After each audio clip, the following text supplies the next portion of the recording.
Are you looking to fine-tune? Whether for your business, your job, your team, or yourself. In each episode, we will be discussing different ideas and opinions using real-world examples to help you see opportunities, innovate, and succeed.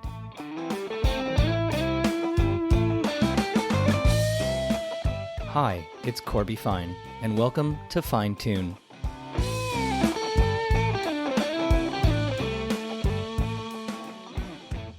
So with me today is Lauren Steinberg, who I actually had the pleasure of meeting, I think for the first time, in a bathing suit at a pool in Las Vegas, if I recall, at a conference that we were both there from a digital marketing perspective. And, Lauren had just everybody swarming around her because she was just the person to talk to about digital transformation, about digital product development. And we got to know each other. And I really wanted to speak with her on my podcast. So, Lauren, thanks for joining me today. Yeah, you had to mention the bathing suit. Every podcast that I'm on starts that way. I mean, everyone's in the bathing suit, Well, you're my first interview to start that way. So, Awesome. So thanks for joining me today. Now, you are working at an organization going through some massive transformation right now, Loblaws. Why don't you tell everyone what your role is and what you're currently focused on? Yeah, for sure. So I am the VP of Product, UX, and Digital Marketing at Loblaw Digital. For those that aren't familiar with Loblaw, Loblaw is the largest retailer in Canada with 2,600 locations across the country. We operate in multiple verticals, including grocery, pharmacy, beauty, apparel, banking. Really, there's very few verticals we don't touch. Me specifically, I oversee primarily the product function in developing digital experiences, both commerce and non-commerce, to reflect our brands and to bring them online so that customers across the country have access to our wide suite of products and services. I've been here about 7 years. My portfolio has evolved through those years. I joined this team when we were roughly 7 people. I think we're now at about 500. At the time, we had 0 e-commerce platforms. Now, in 2019, we actually delivered $1 billion in annual revenue, a huge milestone for us. Obviously, this year, with the growth of e-commerce, that number has dramatically accelerated. But, I think our team has done an excellent job of being prepared for a lot of that. I mean, we've had to invest in many different areas through the years to make sure that we had the right capabilities to scale up. I don't think we ever anticipated scaling this quickly, but it's been certainly a hell of a ride so far. So I saw a stat earlier today while I was surfing the interweb, and it talked about the US e-commerce penetration, as you mentioned, from 0 to $1 billion. And what really stood out for me was it took 10 years for penetration to go up about 11% of total commerce in the US. And in the last 6 weeks, it's gone up 16% on top of that. So I understand the scale and size and effort it takes to move the needle when you're trying to move the needle. However, right now, we're finding it's the opposite. It's actually the customer and the consumer who's driving the organization to move the needle because the demand has essentially outstripped the supply. So do you see that as one of those major contributing factors to being able to ramp up so quickly? Yeah, and I think for us, it's very unique in that we're, considered in many of our verticals an essential service. And so a lot of pre-COVID, I would say a lot of our offerings that were in the e-commerce space, that our online grocery service, our e-refill for prescriptions, those were things that we designed and built for early adopters, for people who had a high propensity to adopt digital and e-commerce products and services. Now what we're finding is those are an absolute necessity to many, and we're having to rethink how we've designed those in the first place. In many cases, I remember my mom called me in week 2 of COVID, and she, said, I want to place an online order for my groceries. I don't get it. I don't understand it. And that was a huge awakening for me to say, well, we built these for people who get it, who can very quickly get it. And now we really need to rethink that experience to make sure that everyone has access, especially in the space that we operate in. One of the rules of my team, if you listen to my first podcast episode, I always say it as simple so that your grandmother would understand it. And one of the real world implementations of that is I've always said when you build a digital product, when you build an app, for instance, Have you ever had an app that you've had to download and read an instruction manual? No. And so the reality is exactly like you said, we need to make sure that the products we're designing and building are for everyone. So maybe talk a little bit about that. When you think about, building digital products that your customers truly love, what's the secret sauce? How do you do that so that you can scale from 0 to a billion in such a quick time frame? Yeah, I think for us, there's probably many things, but the two that I kind of like to always go back to, one is, don't outsource your knowledge. We've done a really great job of building in-house expertise to really understand our customer, whether that's having a call center team embedded in our digital experience team so we hear the feedback that's coming through our 1-800 numbers, a research team in-house that actually spends time with our customers every single day and brings people in that are building the products to listen to those sessions, take part in those sessions, to do exercises with them. An in-house analytics team. We really don't believe in letting someone else tell us what our customers want. We believe that that's got to be a core part of how we design, build, and ship. They're part of every step of the process, and we really can't build great products if they're not involved in that. And probably the second one, especially for me, this one I think is the most important, is like, don't fall in love with your product. Don't fall in love with your idea. I think we often, as product leaders, as marketing leaders, we think our ideas are the best. And, sometimes they are, of course, but we've got to be open to changing and tossing what, didn't work out the window. And I think when we interact with our enterprise partners, people across the Loblaw organization, who really know their customer, but the world is changing, right? The model is changing. We really try to work with them to identify the outcomes versus the features. And so that's really how we set our goals. That's really how we orient our teams, to really focus on not what we think is going to work, but to easily adapt, experiment, and throw out the stuff that just doesn't. So I always say to my team, you're not the customer. I'm not the customer.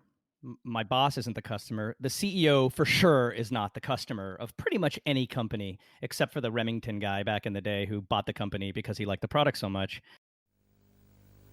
Hello, I'm Victor Kayam. I used to be a dedicated wet shaver till my wife bought me this Remington M3 electric shaver. They said it's two incredibly thin, flexible microscreens and 120 cutting edges would shave as close as a blade, or they'd give her her money back. I was delighted and impressed. So impressed, I bought the company. So talk to me a little bit about when you put that hat on and you've got to get to the hard decision of, as a team, you had a strategy, you executed, you built something, and then, it's just not working. What's one of the hardest decisions you've had to make in your role to think about cutting something, getting rid of something, stopping something because you weren't the customer and you unfortunately made the mistake and assumption that you were?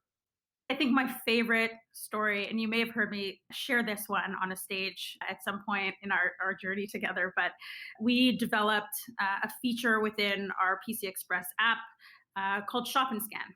And this was something actually that we were seeing. You see a lot of headlines, this company's doing that, that company's doing that. That actually forces you to chase the rabbit hole as well, because you think just because the other guy's doing it, that you should be doing it. In many cases, they too don't know what they're doing.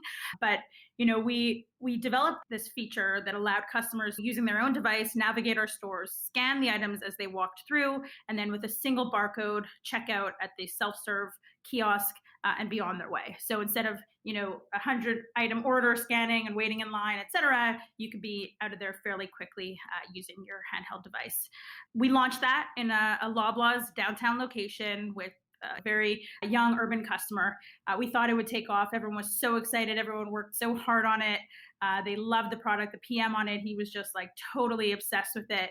And no one really used it. It wasn't something that people wanted. It wasn't something that they were, we built a huge marketing campaign around it that was around save time, skip the line, amazing. And people didn't go for it. And, they were pretty devastated. And I think what we learned from some research that we conducted afterwards, going into a no frills location where the customer is far more price savvy, they're looking for deals a little bit more often, but it's actually a customer in some cases, the mindset is I'm trying to make my buck go a little bit farther. And talking to some of those customers, we learned that one of their biggest pain point was loading all their groceries onto that belt, that checkout belt. And when they got through that, the total of the order was a little bit too much. They couldn't afford it. And so they had to take something off that conveyor belt, and just the feeling of embarrassment that they experienced through that, and that they were choosing a competitor in many cases because they offered that product. And what we learned was that the product itself, the feature, was actually a very interesting feature. We just sold it to the wrong customer and we put the wrong tagline on it. And in fact, it was meant for this audience, this mindset of a customer, not necessarily the store, but that mindset. And the value proposition was keep track of your bill, not save time. And for us, it's really important, what we learned through that experience, and this was before we built our own research team, was that's got to be part of the upfront work, right? So it really helps you kind of get through that early, you don't maybe get too obsessed with what you're trying to build, because you understand actually who you're building for a little bit better. You understand the real life problem that it actually solves, and you just feel better as a PM. People want to build products that really solve a need, and I think that that was a tremendous learning for us. You hit two really interesting points there. The first that I think we always tell ourselves, which is know your customer, right? Know who you're building for. But what was really interesting that I heard you say was, we always talk about you don't have to be first, right? Copying others, flattery, you can take other people's ideas and try and do it better. But you kind of need to make sure that doing better isn't really all of the things you need to think about. You have to make sure that what the other guy did before you actually worked for their customers. Uh-huh. And maybe in this circumstance, there was a bit of learning on both sides. But it brings me to the fundamental challenge and maybe change that your organization's been going through. You talked about food on the conveyor belt, which is a very physical, tactile thing. And yet you're in a business that is ultimately transforming the entire core operations of how it works to be this hybrid of a digital and a physical experience. I've now experienced, I think, all of the ways to interact with your company from a customer's perspective. I've gone into the stores. I've ordered online for pickup, where I drive and I sit in a spot and I call them and say I'm waiting outside. And I've also used delivery service. So I've experienced it from all angles. When you think about this transformation that you're going through, irrespective of the reasons, it's partly natural consumer behavior shift. It's partly environmental of the things that are sort of forcing a faster behavior change. How do you think about, the ultimate strategy? How do you know where to go first that you're going to have the biggest impact in the shortest amount of time? Yeah, I mean, look, people love our stores, right? There's a reason, I remember early days trying to sell them on what was Click and Collect, which is now PC Express. And people were just like, I just want to come in here. Like, this is my exercise. I love to, touch, smell, and feel my fruit. I don't want someone else picking for me. I don't trust it. I don't know. And early days, I probably spent a year going into the stores at least 3 days a week selling the service to hear kind of people's reactions to it. I think what grounds us is we have to do it better than our customers would. The analogy that I love to use is a coffee shop. I could choose to make my own coffee at home, but the coffee shop around the corner has the better, fancier beans. They've got more advanced espresso machines. They've got the macadamia nut milk I love. It allows me to go for a stroll. There's all these things that I love about it. And, we've got to make that experience better than going to the store. We've got to make people feel like this is white glove. We've got to make them feel special, something to brag about. And for us, and I think really relevant right now, because, while e-commerce is growing, in that stat that you shared, Corby, I don't know if I actually saw what percentage is like a click and collect experience, because there's so many storefronts that are now going online, but they still have a physical space. And I think e-commerce, just classic e-commerce shipping from a warehouse, that's really, I don't want to say it's easy, but it's certainly less complex than, a buy online, pick up in store, because there are so many aspects of that could either go really well or really poorly. And when you achieve that operational excellence, like for us, waited 2 minutes to get it. The colleague who brought it out was so sweet and funny and kind. I got everything I ordered. They gave me a little treat on top of my order. Like, that is not easy to do. And I think for us, we're constantly thinking, how do you turn a physical shopping cart into a digital shopping cart? And it's really about that. It's about making that experience just 10x better. So first of all, macadamia nut milk. I mean, I've seen almond and cashew and oat and goat, but I'm not sure I've seen macadamia nuts. Yeah, I highly recommend. I get it at Balzac's in Liberty Village. They've got it. It's something to write home about for sure. Give it a shot. So here's one for you. How do you teach someone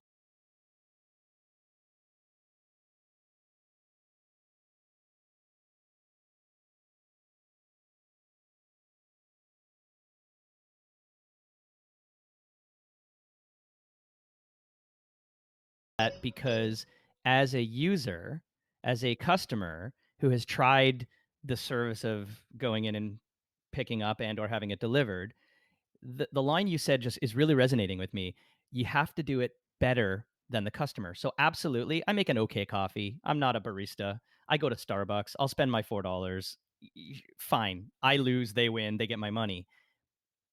But I know how to pick a kale, and I have yet to experience the same quality of kale selection that's shown up in my house that I wasn't in charge of.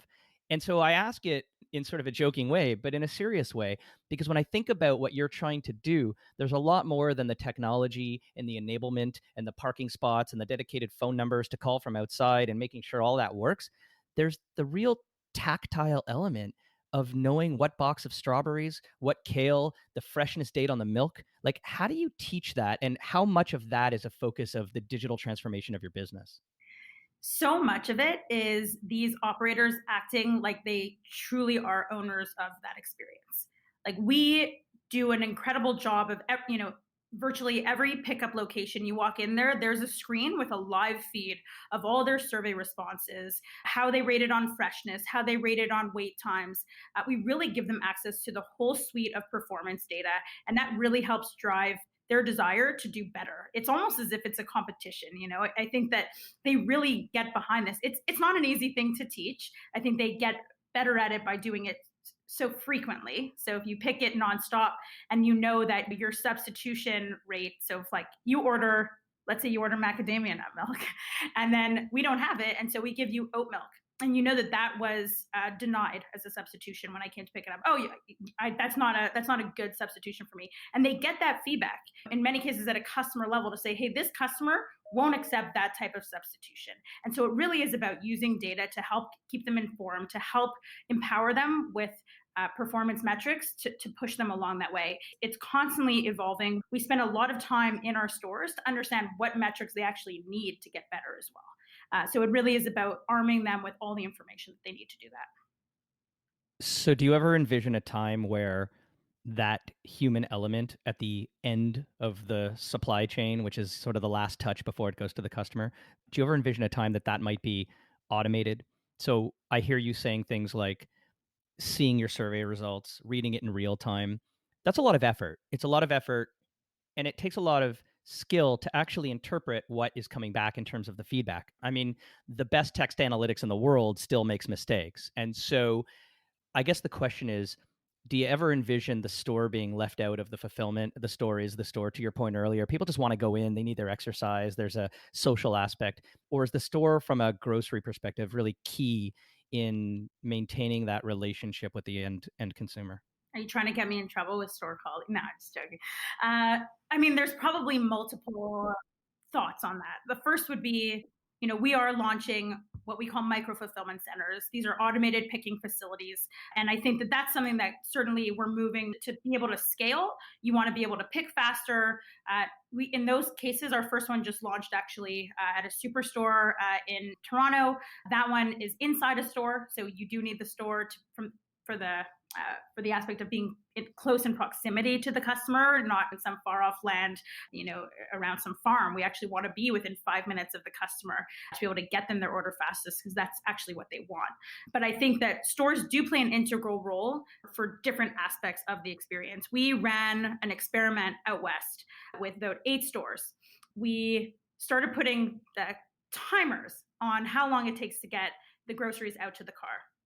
And on half of those stores, we said, if we don't get it out to you in under 5 minutes, your order's free. And on the other half, we didn't do that. We just put a timer.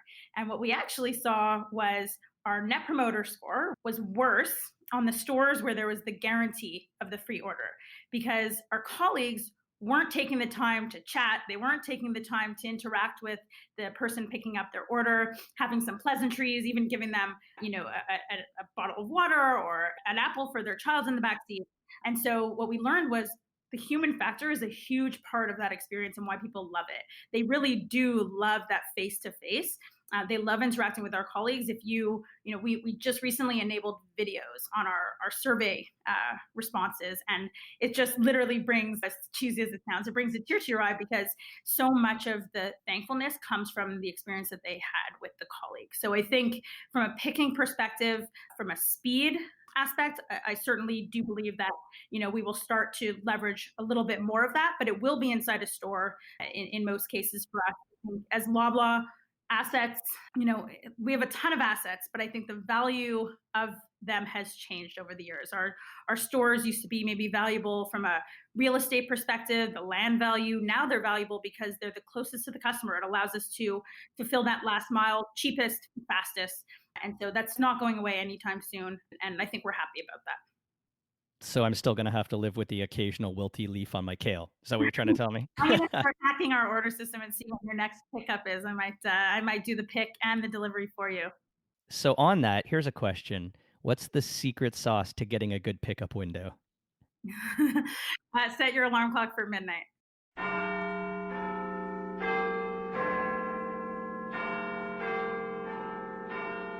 Midnight. See, and I've told people that. It actually opens up. So there you go. Confirmed. Okay, couple quick questions. So you think back on all the great features, products, capabilities. What's your favorite thing that you've had built that you love to put your stamp on and say, that's the one? My favorite thing would probably be our digital RX experience. So our online prescription refills and the global auto refill feature within that, and particularly caregiver. So we heard from so many customers that needed prescriptions on a regular basis that it was actually someone else who managed that for them.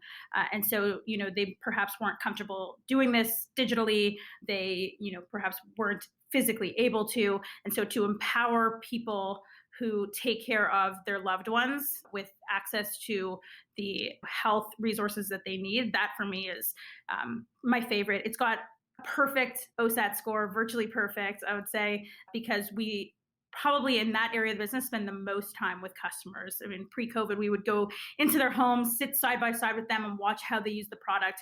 I mean, it's just amazing because, people really need that product. So definitely my favorite. And what's one of the surprising outcomes that you never expected would have actually manifested when building and launching great digital products? Has there been that surprise KPI or outcome that you're like, wow, we never even planned for that, but look at how well it's doing? That's probably the billion.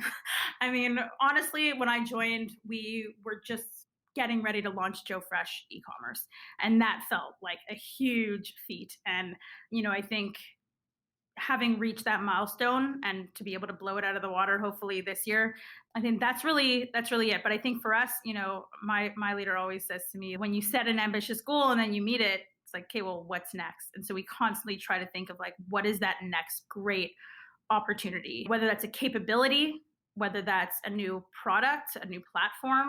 For us, we're always thinking about how we build better, more so than what we build. So we launched an experimentation practice last year. A lot of work has been done around our data and how we actually leverage that to just build a better experience for our customers, more personalized, more relevant, to remove the clutter. I mean, so much of that is people and processes, but a ton of it is the technology that's available to us with some of our partners. Pretty amazing stuff. So in this journey to replace the shopping cart with the shopping cart, the physical with the digital, there's probably a lot of learnings that you've had. Some you've explained already. I have a lot of listeners who have smaller businesses, they're owners, they work in other organizations that aren't in the grocery and businesses that you are.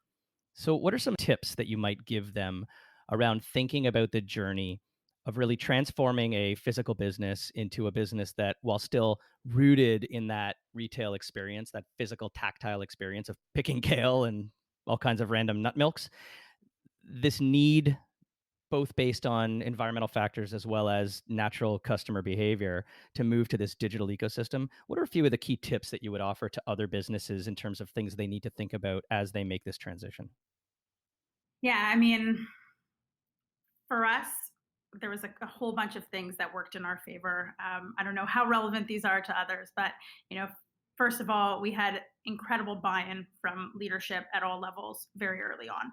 I think having that allowed us to, you know, design a way of working, a culture that was conducive to allowing us to move quickly. So, I remember Jeremy, who was our SVP, he was on the corporate strategy team at Loblaw, and he was responsible for developing the 10-year e-commerce business plan. And at the end of that, our management board offered him the role.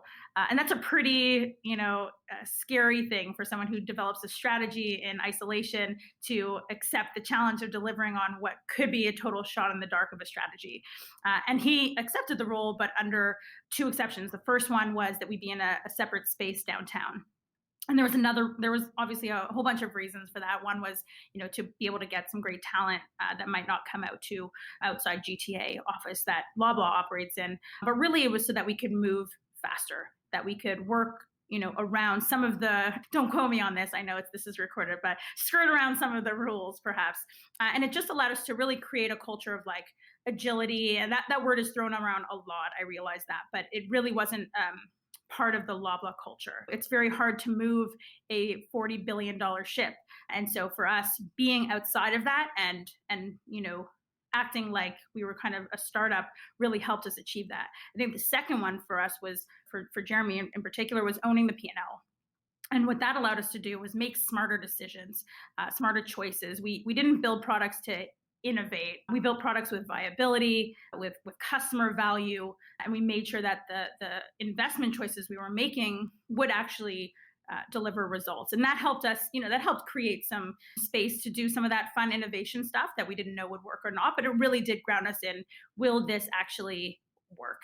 For us in particular, like Loblaw is great at so many things. They often say like they don't want to do anything to be second at it, right? They want to be first in many of those things. And so for us, the realization that sure, we created this brick wall around us, but eventually we couldn't have built $1 billion business in 2019 if not for the tremendous brand recognition, customer base, existing assets like stores and colleagues.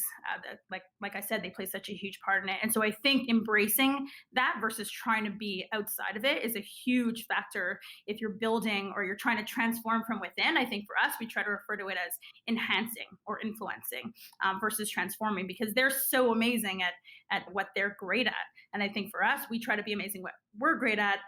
And we know that we couldn't have gotten here without them. One of our values is further together. And that really is about, supporting the enterprise, supporting our customers. But, we know that we're more powerful if we take advantage of the assets that Loblaw has developed and vice versa, leverage that to deliver more value to our customers. So I've learned a lot of things from you today. One, that there's a macadamia nut milk. Two, that I'm going to have to continue to pick my own kale. But I think most important, something you just said, skirting the rules. I like to say to my team, they're allowed to break anything but the law as long as they don't intentionally hurt anybody along the way. And that ability to feel confidence in decision making and in truly being willing to try things simply because you fundamentally believe they're the right things for the customer is really, really critical. And I like the way you said it, build a culture that's conducive to moving quickly, get the buy-in from leadership, act like a startup, own the P&L, and ultimately don't build just to innovate and put a notch on the belt. Build because it's viable, and ultimately it's going to build and deliver on customer value. I think those are really critical tips, irrespective of the vertical, irrespective of the size. You could be a small store on the street corner, and you could be a 40,000 person organization, and those things I truly believe will hold true. So last question, you have the opportunity to be the CEO of Loblaw for the day. What's the next decision that you make? I I think loyalty, like the PC Optimum program, is one of our greatest assets to accelerate our growth, to deliver greater value to our customers, to really build loyalty versus just offering rewards. And I think, and maybe it's already in the plan, but PC Optimum has got to be, we've got to use it to generate more excitement for our customers. It drives such great, there's 19 million members. The population of Canada is 32. So we basically have every maybe 18 plus year old, I don't know, but I think it's such a huge asset. And I think that we've only just scratched the surface. We merged two of the largest loyalty brands in the country about 2.5 years ago. I think the past couple of years have really just been spent, kind of tweaking and tinkering in that experience.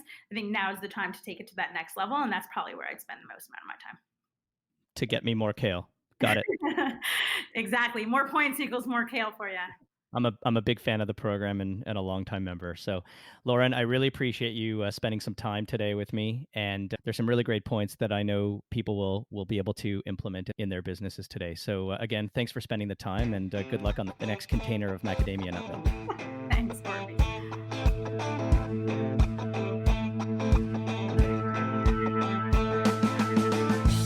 You've been listening to Fine Tune. If you haven't done so already, please subscribe to the show wherever you get your podcasts. You can connect with me on Twitter @CFine, through LinkedIn @CorbyFine, or visit my website, corbyfine.com.